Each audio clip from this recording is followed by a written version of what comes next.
राधे राधे दोस्तों। आज सभी को ज्येष्ठ मास की पावन और पुण्यदायिनी निर्जला एकादशी की हार्दिक शुभकामनाएं। भगवान श्री हरि विष्णु और माता लक्ष्मी की असीम कृपा आप सभी के जीवन में सुख शांति, आरोग्य, समृद्धि और भक्ति का अखंड प्रकाश भर दे। प्रभु की कृपा से आपके सभी कष्ट दूर हों और आपके घर परिवार में सदैव मंगल और आनंद का वास बना रहे। सनातन धर्म में जितने भी व्रत, पर्व और उत्सव बताए गए हैं, उनमें से एकादशी का व्रत अत्यंत श्रेष्ठ और कल्याणकारी माना गया है और पर्व वर्ष भर आने वाली सभी एकादशियों में जो एकादशी सबसे महान, सबसे पुण्यदायिनी और सबसे अधिक फल प्राप्त करने वाली कही गई है, वह है ज्येष्ठ मास के शुक्ल पक्ष में आने वाली निर्जला एकादशी।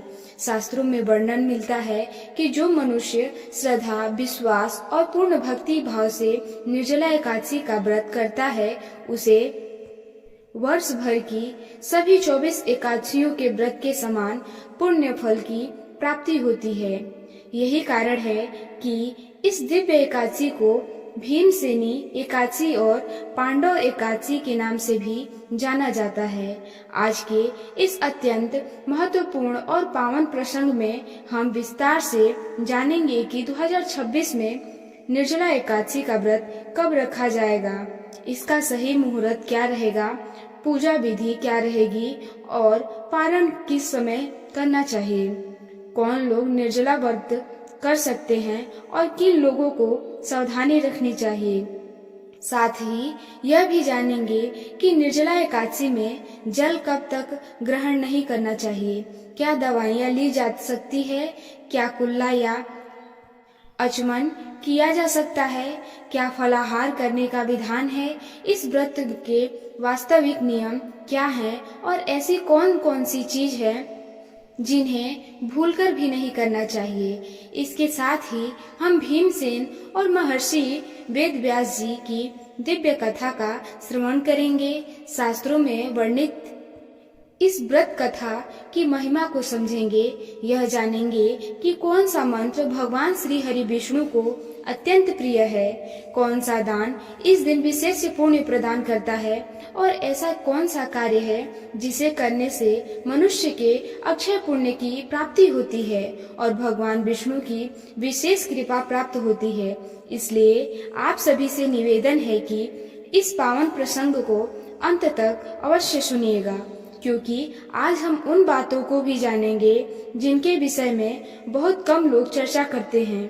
आजकल सोशल मीडिया और विभिन्न माध्यमों पर निर्जला एकादशी को लेकर अनेक प्रकार की भ्रांतियां फैलाई जा रही हैं। कोई कहता है कि रात 12 बजे के बाद पानी नहीं पीना चाहिए, कोई कहता है कि ब्रह्म मुहूर्त के बाद जल ग्रहण नहीं करना चाहिए, कोई कहता है कि जूस पी सकते हैं, कोई कहता है कि दूध पी सकते हैं, तो कोई चाय अन्य पेय पदार्थों को भी उचित बताता है। लेकिन वास्तव में शास्त्र क्या कहते हैं?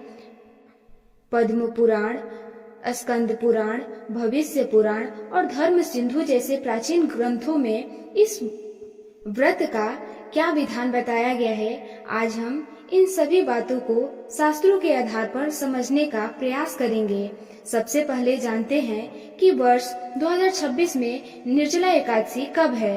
वर्ष 2026 में ज्येष्ठ मास के शुक्ल पक्ष की एकादशी तिथि का प्रारंभ बुधवार 24 जून की रात्रि में होगा, लेकिन उदया तिथि के अनुसार निर्जला एकादशी का व्रत गुरुवार 25 जून 2026 को रखा जाएगा और यही व्रत करने की श्रेष्ठ एवं मान्य तिथि रहेगी। व्रत का पारण शुक्रवार 26 जून को प्रातः काल सूर्योदय के पश्चात किया जाएगा। प्रातः काल ब्रह्म मुहूर्त से लेकर सुबह लगभग 7 बजे तक का समय भगवान श्री हरि विष्णु की पूजा, जप और आराधना के लिए विशेष रूप में शुभ और फलदायी माना गया है। यद्यपि पूरे दिन श्रद्धा और भक्ति के साथ भगवान विष्णु का स्मरण, नाम, जप, भजन और पूजन किया जा सकता है, क्योंकि इस दिन किया गया प्रत्येक शुभ कर्म अनंत गुण फल प्रदान करने वाला माना गया है।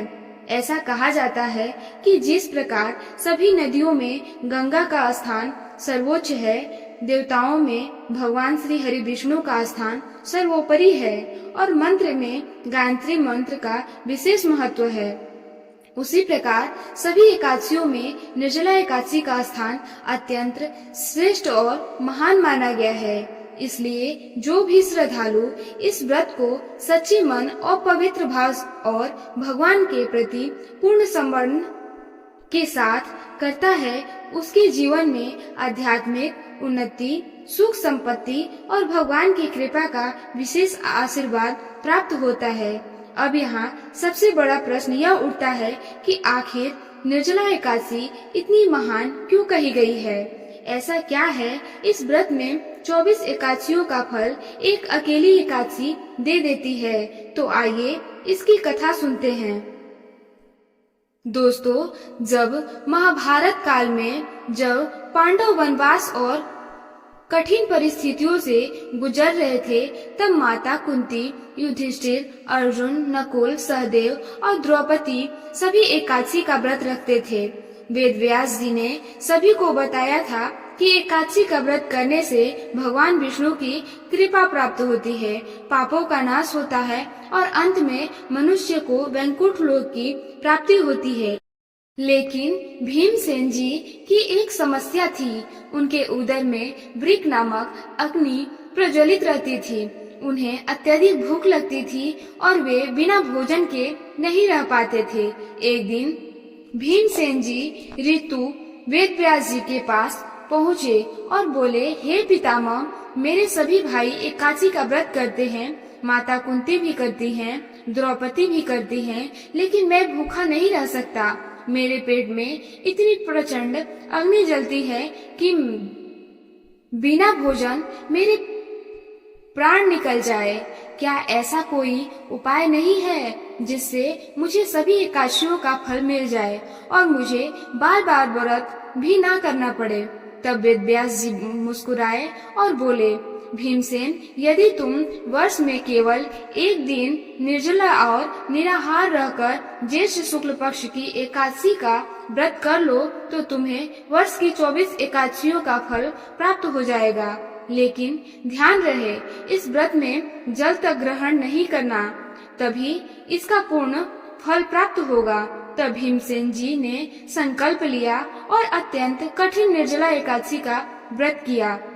भगवान विष्णु अत्यंत प्रसन्न हुए और वरदान दिया कि जो भी व्यक्ति श्रद्धा भाव और भक्ति से इस व्रत को करेगा, उसे सभी एकादशियों का पूर्ण फल प्राप्त होगा। तभी से इस व्रत को भीमसेनी एकादशी भी कहा जाने लगा। स्कंद पुराण में कहा गया है, एकादश निराहारो यो भक्त द्वादशी सर्व पाप विमुक्तो विष्णु लोक गच्छति। अर्थात जो मनुष्य एकादशी के दिन निराहार रहकर द्वादशी को भोजन करता है, वह सभी पापों से मुक्त होकर विष्णु लोक को प्राप्त करता है। एक अन्य श्लोक में कहा गया है, निर्जला नाम या प्रोक्ता सर्व पाप प्रशासिनी सर्व तीर्थमय हेसा सर्व यज्ञ फल प्रदा। अर्थात यह निर्जला एकादशी सभी पापों को नष्ट करने वाली है, सभी तीर्थों के समान फल देने वाली है, सभी यज्ञों का पुण्य प्रदान करने वाली है। अब सबसे महत्वपूर्ण प्रश्न, निर्जला एकादशी में जल कब तक नहीं पीना चाहिए? देखिए, शास्त्रों के अनुसार व्रत सूर्योदय से प्रारंभ होकर अगले दिन सूर्योदय तक माना जाता है। इसलिए जो वास्तविक निर्जल व्रत है, उसमें एकादशी के सूर्योदय के बाद से लेकर द्वादशी के सूर्योदय तक जल ग्रहण नहीं किया जाता है। रात 12 बजे वाली बात शास्त्रों में नहीं लिखी है। कई लोग भ्रम फैलाते हैं कि रात 12 बजे के बाद पानी नहीं पीना चाहिए। ऐसा नहीं, आप एकादशी के सूर्योदय से पहले तक जल ग्रहण कर सकते हैं, लेकिन सूर्योदय के बाद से अगले दिन पारण तक जल त्याग का नियम माना गया है। अब यहाँ एक और भ्रम दूर कर देते हैं।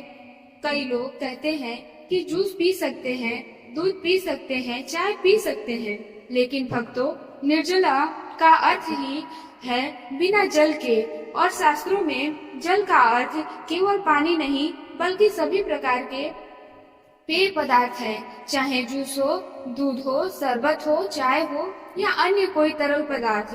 यदि आपने निर्जला व्रत का संकल्प लिया है तो आपको कुछ भी ग्रहण नहीं करना चाहिए, ना फल, ना अन्न, ना जल, ना पेय पदार्थ। तभी यह वास्तविक निर्जला व्रत कहलाता है। लेकिन धर्म का अर्थ शरीर को कष्ट देकर बीमार करना नहीं है। यदि आपका स्वास्थ्य साथ नहीं देता, यदि आप वृद्ध हैं, गर्भवती हैं, रोगी हैं, दवाई चल रही है या आध्यात्मिक गर्मी से पीड़ित है और नौकरी करना पड़ता है, तो आप अपनी क्षमता के अनुसार व्रत कर सकते हैं। भगवान भाव के भूखे हैं। आप केवल फलाहार से व्रत करें, केवल जल से व्रत करें या फिर जल और फल दोनों से व्रत करें, इससे भी आपको पुण्य प्राप्त होगा। हाँ, निर्जला रहने का जो विशेष फल बताया गया है वह अलग है, लेकिन सामान्य व्रत का पुण्य भी अत्यंत महान होता है। यहाँ एक बात विशेष ध्यान रखें, कई लोग निर्जला एकादशी से पहले सुबह सुबह उठकर अधिक भोजन कर लेते हैं, घी पी लेते हैं, कई तरह की चीजें खा लेते हैं ताकि प्यास और भूख न लगे। यह छल है। यदि आप व्रत कर रहे हैं तो श्रद्धा और सच्चे भाव से करिए, दिखावे के लिए नहीं। अब प्रश्न उठता है कि क्या कुल्ला कर सकते हैं, क्या आचमन कर सकते हैं? तो शास्त्र कहते हैं कि शौचा आदि के बाद कुल्ला करना अवश्य है। कुल्ला करने से व्रत नहीं टूटता। पूजा के समय आचमन भी किया जा सकता है। पूजा में जो थोड़ी मात्रा में आचमन का जल लिया जाता है उससे व्रत भंग नहीं होता। शास्त्रों में षष्ठ मासा जल का वर्णन मिलता है, अर्थात अन्य अल्प मात्रा, इसलिए पूजा हेतु आचमन करने में दोष नहीं है। अब बात करते हैं दवाई की। यदि किसी व्यक्ति को दवाई लेना अत्यंत आवश्यक है तो वह जल के साथ दवाई ले सकता है। शास्त्रों में औषधि सेवन की अनुमति दी गई है। धर्म का उद्देश्य शरीर को नष्ट करना नहीं, बल्कि आत्म शुद्धि और भगवान की भक्ति है। यदि शरीर स्वस्थ रहेगा तभी तो भविष्य में भी आप व्रत कर पाएंगे। इसलिए आवश्यकता हो तो दवाई अवश्य लें। अब जानते हैं निर्जला एकादशी की संपूर्ण पूजा विधि। एकादशी के दिन प्रातः ब्रह्म मुहूर्त में उठते ही दोनों हथेलियों के दर्शन कीजिए और भगवान का स्मरण कीजिए। फिर मन में संकल्प लीजिए, हे श्री हरि विष्णु, आज मैं निर्जला एकादशी का व्रत कर रहा हूँ। मुझे शक्ति, सामर्थ और भक्ति प्रदान कीजिए। मैं इस व्रत को पूर्ण श्रद्धा से संपन्न कर सकूं। इसके बाद स्नान कीजिए। स्नान के जल में गंगा जल अवश्य मिलाइए। गंगा जल युक्त स्थान अत्यंत पुण्यदायक माना जाता है। स्वच्छ पीले या हल्के रंग के वस्त्र धारण कीजिए। घर के मंदिर में दीपक जलाइए। भगवान विष्णु, माता लक्ष्मी की, तुलसी माता की पूजा कीजिए। भगवान को पीले पुष्प, तुलसी जल, पंचामृत, फल और नैवेद्य अर्पित कीजिए। इसके बाद यह मंत्र जपिए, नमो भगवते वासुदेवाय। इस मंत्र का कम से कम 108 बार जप अवश्य कीजिए। यदि संभव हो तो विष्णु सहस्त्र नाम का पाठ कीजिए। गीता का पाठ कीजिए। विशेष रूप से श्रीमद् भागवत गीता के 7वां अध्याय पाठ अत्यंत शुभ माना गया है। इस दिन तुलसी पूजन अवश्य करना चाहिए। कई लोग कहते हैं कि एकादशी पर तुलसी नहीं छूनी चाहिए। ऐसा नहीं है। एकादशी पर तुलसी पूजन अत्यंत शुभ माना गया है। हाँ, तुलसी जल तोड़ने के नियम अलग होते हैं। निर्जला एकादशी के दिन दान का अत्यंत महत्व बताया गया है। विशेष रूप से जल से भरा घड़ा, मिट्टी का मटका, पंखा, छाता, खरबूजा, आम, शरबत, वस्त्र, जूते, चप्पल, अन्न और दक्षिणा का दान बहुत शुभ माना गया है। गर्मी के दिनों में प्यासे लोगों को जल पिलाना महान पुण्य देता है। यदि संभव हो तो प्याऊ लगवाइए। इस दिन पितरों का तर्पण करना भी अत्यंत शुभ माना गया है। भगवत विष्णु के मंत्रों के साथ पितरों को स्मरण करने से उन्हें तृप्ति मिलती है और पितृदोष शांत होता है। अब बात करते हैं रात्रि जागरण की। शास्त्र कहते हैं कि निर्जला एकादशी की रात्रि में जागरण करने से हजारों यज्ञों का फल प्राप्त होता है। पूरी रात यदि संभव हो तो भजन कीर्तन, मंत्र जाप और कथा श्रवण कीजिए। यदि पूरी रात जागना संभव ना हो तो कम से कम मध्य रात्रि तक भगवान का स्मरण अवश्य करें। ध्यान रहे, रात्रि जागरण का अर्थ मोबाइल चलाना या टीवी देखना नहीं है। भगवान के नाम में मन लगाना ही वास्तविक जागरण है। अब बात करते हैं पारण की। द्वादशी के दिन प्रातः स्नान करके भगवान विष्णु की पूजा करें। ब्राह्मण या जरूरतमंदों को दान दे, इसके बाद पारण करें। पारण सात्विक भोजन से करें। पहले तुलसी युक्त जल ग्रहण करें, फिर फल अथवा भोजन ले। अब एक महत्वपूर्ण बात, कई लोग पूछते हैं कि निर्जला एकादशी का वास्तविक लाभ क्या है। शास्त्र कहता है इस व्रत से पाप नष्ट होते हैं, अकाल मृत्यु का भय दूर होता है, पितरों को शांति मिलती है, ग्रह दोष शांत होते हैं, आर्थिक कष्ट कम होते हैं, रोगों से रक्षा होती है, अंत में वैकुंठ लोक की प्राप्ति होती है। जो व्यक्ति सच्चे मन से भगवान श्री हरि विष्णु का नाम लेता है, उनके मंत्रों का जाप करना चाहिए और निर्जला एकादशी का व्रत करना चाहिए। उसके जीवन में आध्यात्मिक उन्नति होती है, मन शुद्ध होता है, इंद्रियों पर नियंत्रण आता है। यही इस व्रत का वास्तविक उद्देश्य है। अब कुछ विशेष उपाय जान लीजिए। यदि घर में धन की कमी रहती है तो निर्जला एकादशी के दिन पीले वस्त्र में हल्दी की गांठ बांधकर भगवान विष्णु को अर्पित करें। यदि विवाह में बाधा हो तो तुलसी माता के सामने घी का दीपक जलाएं। यदि संतान सुख में बाधा हो तो नमो नारायणम मंत्र का 108 बार जाप करें। यदि मानसिक तनाव अधिक रहता है तो विष्णु सहस्त्र नाम का पाठ करें। इस दिन क्रोध बिल्कुल ना करें, झूठ ना बोलें, किसी का अपमान ना करें, तामसिक भोजन ना करें, लहसुन प्याज से दूर रहें, ब्रह्मचर्य का पालन करें, नकारात्मक विचारों से दूर रहें और सबसे महत्वपूर्ण बात, व्रत का अभिमान मत कीजिए। कई लोग कहते हैं कि हमें निर्जला कर लिया है, हमने इतना कठिन व्रत किया। भक्तों, जहाँ अहंकार आया वहाँ पुण्य समाप्त हो जाता है। इसलिए विनम्रता रखिए, भगवान को ध्यान दीजिए कि उन्होंने आपको यह अवश्य दिया है कि यदि कोई व्यक्ति निर्जला व्रत करने में सक्षम नहीं है तो दुखी मत होइए। भगवान से प्रार्थना कीजिए, हे प्रभु, शरीर साथ नहीं दे रहा, लेकिन मन से मैं आपके चरणों में समर्पित हूँ। भगवान भाव देखते हैं। अंत में सभी से यही प्रार्थना है कि निर्जला एकादशी का यह पावन व्रत श्रद्धा, विश्वास और नियम के साथ अवश्य कीजिए। भगवान श्री हरि विष्णु और माता लक्ष्मी की कृपा आप पर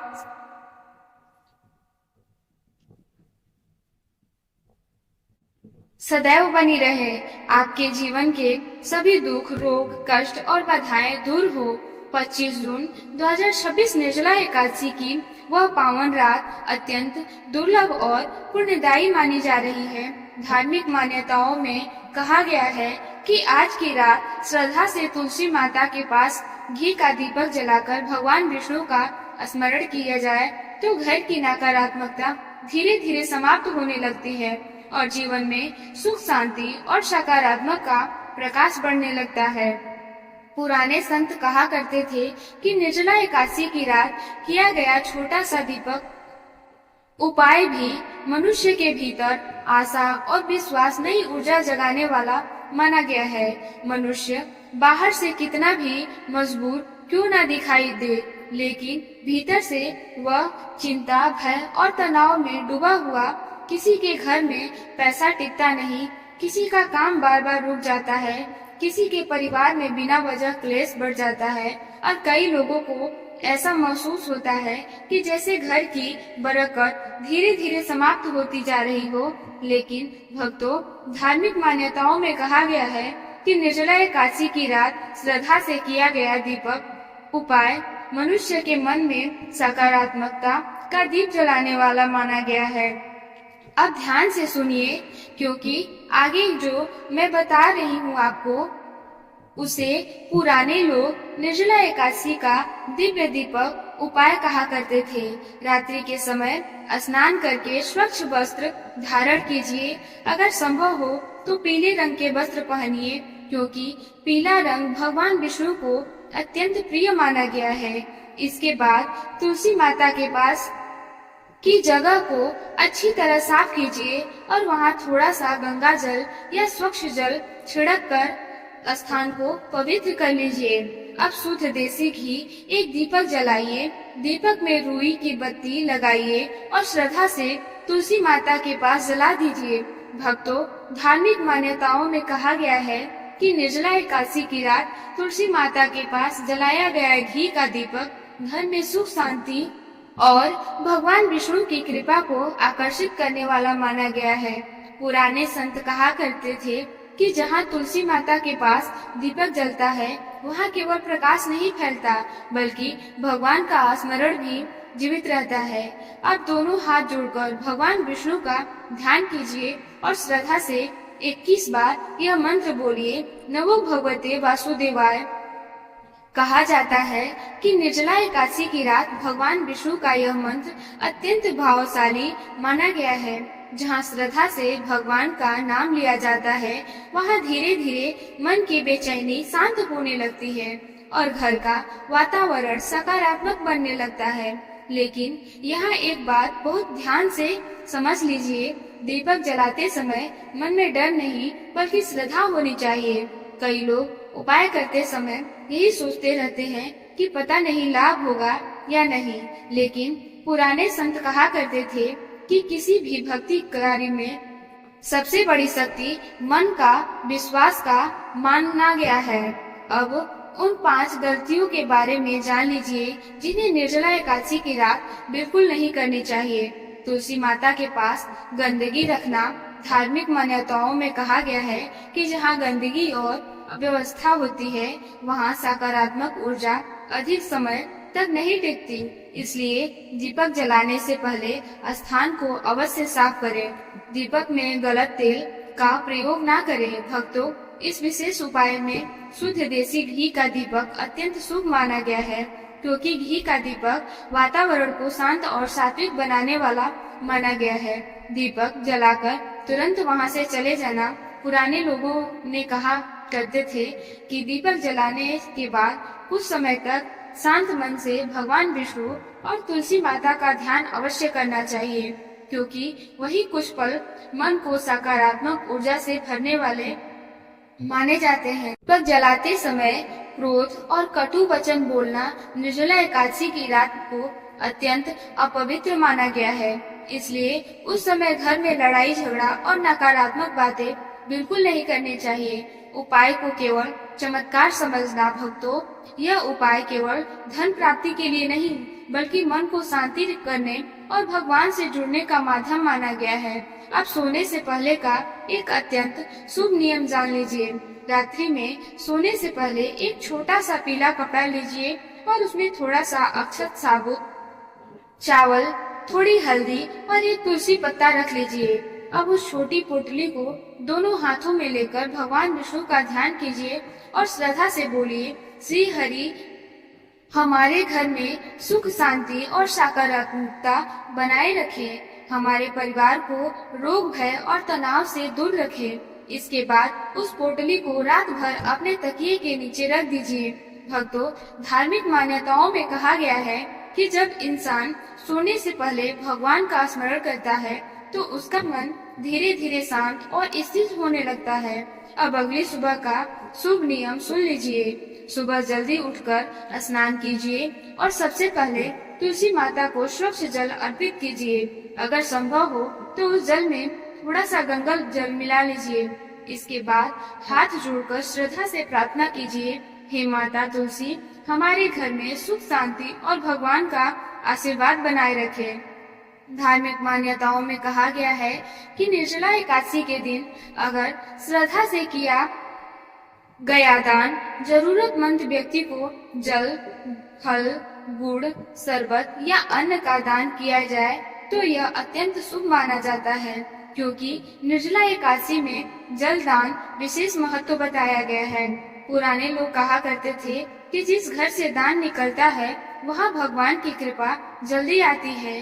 अब इस पावन प्रसंग के समापन से पहले आइए हम सभी श्रद्धा और भक्ति के साथ भगवान श्री हरि विष्णु का स्मरण करें और उनसे अपने जीवन के कल्याण की प्राप्ति करें। हे प्रभु श्री हरि विष्णु, हमारे मन से सभी भय, चिंताएं और नकारात्मक विचारों का नाश कीजिए। हमारे जीवन में सुख, शांति, समृद्धि और सकारात्मक का दिव्य प्रकाश भर दीजिए। हमें ऐसा सामर्थ्य प्रदान कीजिए कि हमारा विश्वास, हमारी भक्ति और हमारे हृदय की श्रद्धा सदैव आपके श्री चरणों में अटल बनी रहे। आपके बिना हमारा कोई आश्रय नहीं है, इसलिए हम पर अपनी कृपा दृष्टि सदैव बनाए रखिए और हमारे जीवन को धर्म, भक्ति और सदाचार के मार्ग पर अग्रसर कीजिए। और यदि आप सच्चे मन से भगवान श्री हरि विष्णु, माता लक्ष्मी और पवित्र तुलसी माता में अटूट विश्वास रखते हैं तो पूरे प्रेम और श्रद्धा विश्वास के साथ एक बार अवश्य बोलिए नमो भगवते वासुदेवाय और प्रेम से बोलिए जय श्री हरि विष्णु माता लक्ष्मी, जय तुलसी माता। भगवान श्री हरि विष्णु की कृपा आप और आपके पूरे परिवार पर सदैव बनी रहे। आपके जीवन में सुख, समृद्धि, उत्तम स्वास्थ्य और आध्यात्मिक उन्नति का वास हो। इसी मंगल कामना के साथ आप सभी को पुनः पावन निर्जला एकादशी की हार्दिक शुभकामनाएं।